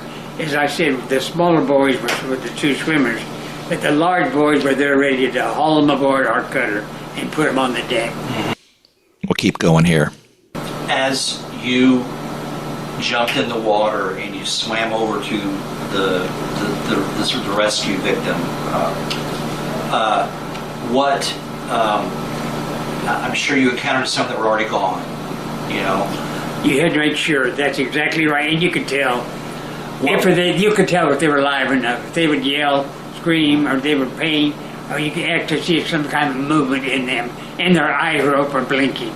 You could tell. I don't remember all that, but I know that it was very easy to know who the ones that were still alive. How many guys do you think your boat pulled from the water? I know you said you made 2 trips.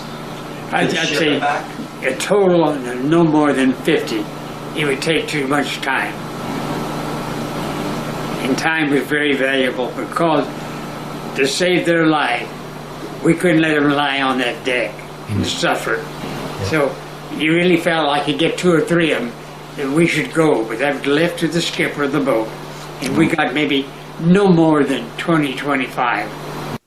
Yeah, so it sounds like they did make a call based upon, whether there was some, grievously wounded guy on the deck, right, or whether he just had a bunch of guys that were cold and wet. Jeez. But still, I mean, he talked about, and we in a minute here we'll get into some of the other activity he saw after D-Day, the next day, as well as the SS Leopoldville and the couple of sinkings that happened off of Cherbourg around New Year's Eve and Christmas of '44. Mm-hmm. But these guys are unsung heroes. No one ever thinks of the Coast Guard on D-Day. Until you need them. I'll add a couple of things. The first ship to have been sunk enemy action during World War II was a Coast Guard cutter. Mm. And it turns out, here we are talking about these rescue swimmers off D-Day. They were also deployed to the Pacific. And if you type in U.S. Coast Guard Pacific World War II, you will see signs and all kinds of stuff where the Marines made signs thanking once the islands were kind of secure enough, thanking the Coast Guard cutters. A significant number of the LSTs that were bringing men onto the beach in both theaters were from the Coast Guard. Right. So the Coast Guard is something that I think Jack even said at one point in the interview, he's like, well, I mean, I'm going to Coast Guard. We were doing some stuff off Rhode Island. How it's going to happen. Next thing you know, they're stacking his cutter on top of a bigger cutter. D-Day. And so a lot of these guys that were in the Coast Guard saw frontline duty. They saved lives. They were appreciated for it. And there's all kinds of articles written, especially in the Pacific, actually more than the European theater, because there were more invasions that they had to do this with, where the Coast Guards were highly revered by the Marine Corps. When the Marines take time out of their busy schedule of killing people to thank you, my son's a Marine and he's intense. You know what I'm saying? So they don't say thank you a lot. No. And so for them to go, placards or whatever, that's saying something. It is powerful. And you're right. The Marines have this ethos of being brave is what's expected. If nothing special. Yeah, minimum. That's a minimum. Exactly. Yeah. Exactly. And so when they're out there, really thanking these guys. That says something. Are amazing. So anyway, the Coast Guard, large organization that was involved in all kinds of these rescue missions. We're just focusing on this one, which I didn't know about any of them. So exactly. All right, we'll move on to some more with Jack here. Mm-hmm. You rescued later or after? That's funny. You asked that question now. D-Day, no. But there was a catastrophe, like we mentioned, on December of 44, when I was in Cherbourg, and I went out to do some rescue work at the Leopoldville when it sunk with 2,200 Americans aboard, but we lost 800 that night. But I had saved some. My crew was in Cherbourg's. Half my crew was in Cherbourg celebrating, while I had the 2 nurses come down with a friend of mine, and we got the call to go out to Leopoldville, was being sunk. Well, from that catastrophe, I did save 3 men that remembered, found out how they were saved, where I was as I was on there, and they came to visit me. So I had a wonderful visit with 3 men from the Leopoldville. This was during the war? During the war, on Christmas Eve of '44, when I was stationed in Cherbourg. So one of the things that is funny here, he talks about these 2 nurses. Okay, this is where he met the French model. Okay, right. That's why he always brings up the 2 nurses and everything. Okay, so he was saying that Christmas Eve, hey man, it's Cherbourg. It's the night before Christmas. Cherbourg's a town that's been liberated. Everybody's in a great mood, and everybody's far away from the front at that point because the Battle of the Bulge is happening at that point. And he's stationed. He's a Coast Guard guy, so he's stationed along the water. And so as he's there, he's like, you know what? Let's have a party on the boat tonight. So sure. So his friend, this guy named Saul, it's like, hey, I met a couple of girls, and we'll invite him down, and we'll have a little party here on the boat. And Jack's like, awesome. So he goes. So Jack's like, I had to get the rest of the guys off the boat because he didn't want any competition. Okay. Right. So he gives them all the night off. So they all go into town to party Christmas Eve in Cherbourg. Right. Sounds like a great time. So in the meantime, these 2 girls come on the boat. One of them is this beautiful French model that become a model later. Right. And he ends up having a relationship with her for like the next few months and everything, and fell head over heels for her and all that kind of stuff. Well, of course, while they're on the boat that night, they get a call. Hey, you got to go out. There's a ship that just got hit by a torpedo. You need to go out there and pick up, to the Leopoldville. Right. Well, he had gotten rid of all of his guys. It was just him and this other guy. So they went out by themselves, as I understand it, to go do this run and pick up survivors. And they had to leave the nurses on shore because they weren't allowed to be on the boat, which you'd think having a nurse aboard would be kind of a good thing. Yeah, you could come with us. Yeah. Sure. So anyway, long story short, Jack goes out and participates in the rescue of the Leopoldville, which, as I mentioned, is something that had really been kept under wraps for decades after the war because it was kind of like Slapped in Sands, where there was so much of a loss of life that they kind of swept it under the rug in a bit, because at that time you had the Battle of the Bulge going on. A lot of these guys were replacement soldiers that were headed to the front for the Battle of the Bulge. But the Leopoldville was actually sunk by, let me see if I can find it here. The U-468 actually sank the SS Leopoldville on December 24th, and then sank 2 more ships in that area on December the 26th. There were 2 ships that came over trying to figure out where the sub went, and it took out one of those ships that was looking for it. Wow. It was like a minesweeper and a radar ship and all that kind of stuff. So one of the things that's interesting is we got in touch with this group.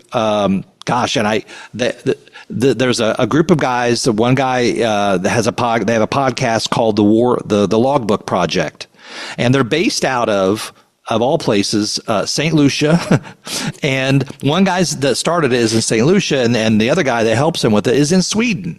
They're both they both connected on the internet, and they started doing this project together.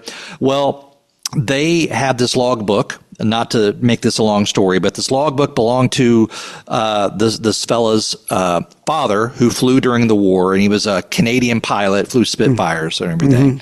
Right. Well, the war ended before his father got to fight, and he has this blank logbook, with no missions in it. So he started getting autographs of people who fought in the war, and now he has this book of all these fantastic people that autographed his book. One was Bill Parker, the fellow we spoke about that landed on D-Day, and I put them in touch with Jack Hamlin here, and they got Jack Hamlin to sign it. Well, one of the signatories on this logbook was a fella who survived the sinking of the ship on the 26th. So they put Jack in touch with this guy who was an Irishman, and we did a Zoom meeting between Jack and this fellow who survived, who, for all we know, could have been rescued by Jack. Wow. But neither of them, could tell for sure. A lot of time has passed. Sure. But it was a fantastic moment to have these guys connect when they're both 100 years old, essentially. That is cool. And talking about this moment that was a defining moment in both of their lives. Right. And, Tony, do you remember what the Irish soldier kept saying to Jack? He kept asking Jack about the nightmares, about the dreams. Right. Do you still dream about this? He was talking about PTSD. And unfortunately, there was a number of people who were on the call who were family members, and they were just kind of like, oh, no, we don't want, they kind of diverted away from that. I really wanted them to have that conversation because Jack replies like, yeah, he goes, I have this dream. And I think Ryan might have a clip coming up on it where this is repeated in my head every night. So the soldier that the sailor that Ryan's mentioning, he was in a Flower class frigate, two of them, that went to hunt down this U-boat that sank to Leopoldville, and then they got sunk. Right. And then Jack and his flotilla, they went and rescued them as well. There's a very good chance that Jack may have dragged this guy out of the water onto his boat on that day. Wow. And then 80 years later, we had a chance to do, he was in Ireland, we had a chance to do a Zoom meeting that Ryan set up with the Logbook Project guys to have this talk. The world is a crazy place. It is. It is. And, a lot of these, this 6 degrees of separation is so true because you just took a few acquaintances here to link this whole thing up from around across the world, across the ocean. Yeah. And so, the Irish fellow, like Tony said, kept talking about, wanting to talk to Jack, but there was a bunch of people watching this conversation. A bunch of school kids were watching, a bunch of people in Jack's room, like including me. Tony was online. People on the other end were on the line. There were probably a good 20, 30 people watching Jack and this fella talk. And we tried afterwards to set up just a private Zoom between Jack and this guy, so that they could just talk privately. But we could never make it happen. And unfortunately, we lost Jack Hamlin this past summer. He passed away. This conversation took place just earlier this year, like in February. And then we lost him in I think, July. So a few more clips here, and then we'll be wrapping this up here. But this is an interesting statement here from Jack that is a little known fact that is unique to Jack's story here. So let's get this thing going here. Oh, we went to the Augusta battleship to pick up an officer by the name of Simpson, Coast Guard officer. This is off at Omaha Beach. He wanted to go into the beach. So he was aboard on the second day of the invasion before I returned to the pool. And there happened to be 2 German planes coming over. Well, I had fired the 20 millimeter one time in an exercise off Newport, Rhode Island. The only time I'd ever manned a 20 millimeter gun on our boat. Well, Jack Turk was in the water at this time. He wasn't available. So the boys said, Jack, jump on that 20 millimeter and fire it. There's a German plane over here. There were 2 German planes flying across the beach at that time. I did jump on there. I couldn't tell you exactly how I shot it, but I did fire the gun. And Lieutenant Stewart, commander, who we had aboard the cutter, said, Jack, you hit that airplane. He could see my tracer from the 20 millimeter going into the plane. And I got credit for shooting down one of the last German planes on D-Day. Oh my gosh! And I'd forgotten the story, everything, honestly, this is true, until I got home, and there was a newspaper article, and the Commander Stewart had sent out the newspaper that on a Coast Guard cutter such and such, Jack Hamlin shot down a German plane. Isn't that amazing? Don't mess with the Coast Guard. Don't ever with the Coast Guard. They will end you or rescue you, whatever you need. Whatever. Right. What I thought was funny is here we are in the previous clips, that we had earlier. with Lucky saying, "Oh, it takes a lot of training to get onto guns. You can't just expect them to do that." And then you got Jack coming in saying, "Oh yeah, I trained on it once and then shot down a German aircraft." In Rhode I don't Island. know. Maybe it is just easy. yeah. Oh, he used the force. Oh my God! Can I just say real quick, and I'm going to zoom way out here. When we were watching the clips of the First Gentleman, I couldn't help but notice in the background on one of the walls. I don't even know what to call it. I'm just going to call it a print, but it wasn't a print. It was, anyways. I'm like, I think my grandmother had that same thing. And then when Jack's on the thing, I think my grandfather had a chair just like that. So I think those people all shopped at the same store back in the 1940s and 50s. I don't know. Yeah, I don't know. But let me ask you this: Are you listening to any of the new cool music that your daughters listen to, or are you still stuck in the 90s? I am most happily stuck in the 90s. It happens to all of us. We get stuck in a certain period and we feel comfortable there. And apparently that makes it into the decor. Exactly. So can I ask, was that the last? Yes. Okay. So that's the last of the Jack Hamlin clips there. First of all, can you imagine what it would be like to sit down or look into the eyes of someone either that saved your life or you?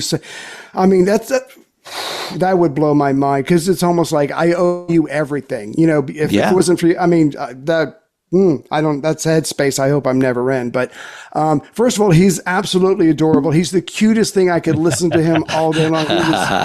I would kiss him. He was, well, you were alone. Amazing. Yeah, a lot of people would kiss Jack. We saw it. Oh my God. Well, anybody who can pull a French model. But anyway, so before we go, I just want to thank you again for everything that you do. Again, what I do compared to what you guys do, not even close. So thank you for that. And I can't wait for one of you to come back next November. I'm really excited about that because I had my own dream last night. Is that someone knocked on the door and Ryan came in and I brought him in. Of course, because I let him in because it's Ryan. And we have this wonderful conversation and he meets my family and we have a dinner. And then he rips off a mask and it's Tony. And I'm like, no. Anyway, I can't get rid of this guy. What the hell? So anyway, no, I just want to thank you so much for those clips and for everything you've done. If you have any final thoughts on either one of those gentlemen or anything, please share that with us. I'm just going to add one more thing. The PTSD memory that he had was of one where, and it happened, right? Where he went to rescue somebody and the boat and the currents weren't working together. And it was the Leopoldville rescue was when it was. Gotcha. And he could never get the guy.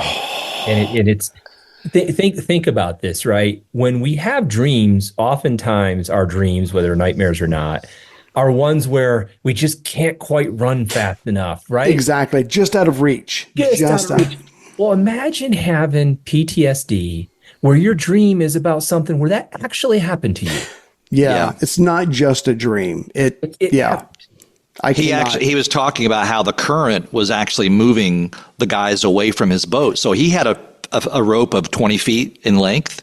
Right. And so when he'd jump in, he had to get over to them before they were swept away from him. And he said he'll never forget the guy crying for his mom and screaming and stuff and getting swept out in the ocean at dark, you know, and it was just horrific, you know, but.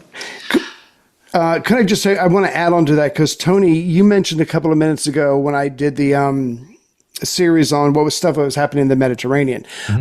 There was this one moment, you know, there were Operation Pedestal. They were trying to get supplies to Malta, but the point is, the British lost a lot of ships. And there was this one where they were trying to rescue this guy. And one of the crew who was trying to rescue someone who was in the water, he was 17 years old. And, you know, when you're 17, you're just full of vinegar and, you know, whatever, you're just ready to go. And he was trying to swim out to this guy and the current was just pushing him away. He just could not get to him. And he blamed himself for the rest of his life, not being able to save that guy. Whereas you and I know, it doesn't matter if you're 17. Physics are involved, or currents involved, realities involved, and if you can't do it, you can't do it. I mean, I think it was literally physically impossible for him to save this guy, but he blamed himself for the rest of his life. And that's kind of the thing about youth is you got all this energy and vigor, and you have absolutely no perspective, you have no experience, and you don't know to not be so hard on yourself, and I just imagine all these pilots that died, their families, because we're talking as far as the 8th Army Air Force, tens of thousands, and just people that gave the ultimate, who probably thought they were going to live forever, because when you're 19, of course you think you're going to live forever. So again, I just, for every one of those guys that you spoke to and all the knowledge that you gained, that you sent to the Library of Congress, that you're sharing with everybody, just thank you so much, because that will still be valuable.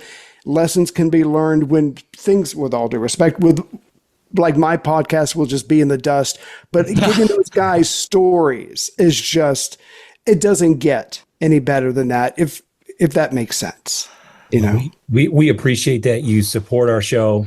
We said this before when we first came on when we first barged our way into your podcast. We throwing a few elbows, We just had friends and family listening, and now we've got an audience. It's nowhere near as large as yours, and it doesn't surprise me, because ours is a little more niche compared to yours.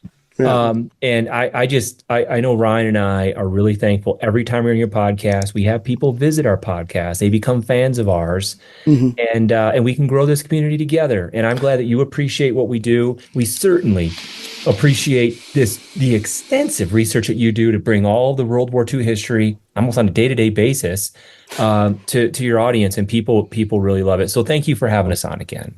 Absolutely. And just to let you know, go ahead, Ryan. I'm just going to say, one of the things that I've hoped for is that at some point, whenever when your podcast gets to the point where it's actually getting into the time frame of veterans we've interviewed, maybe we could pull a clip here and there, and you can put some clips in that would be pertinent to an operation you're talking about or something. That's brilliant. I am not surprised at all that you, Ryan, came up with that.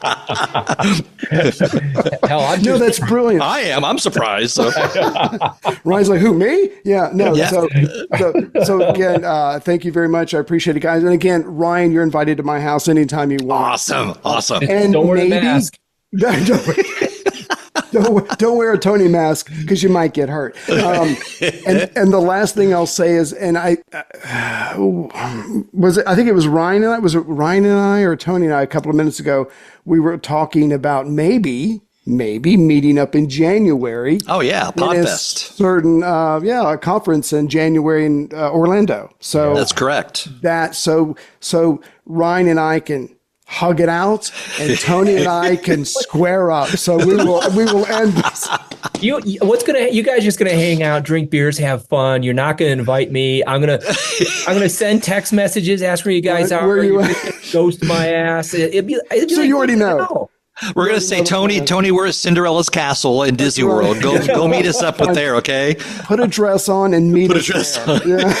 Put a little glitter on your skull there, Yeah, we call it pixie dust. There we go. No, so hopefully that's something my wife will let me go to, but we'll talk about that later. But again, thank you guys for coming on the show. I really appreciate it.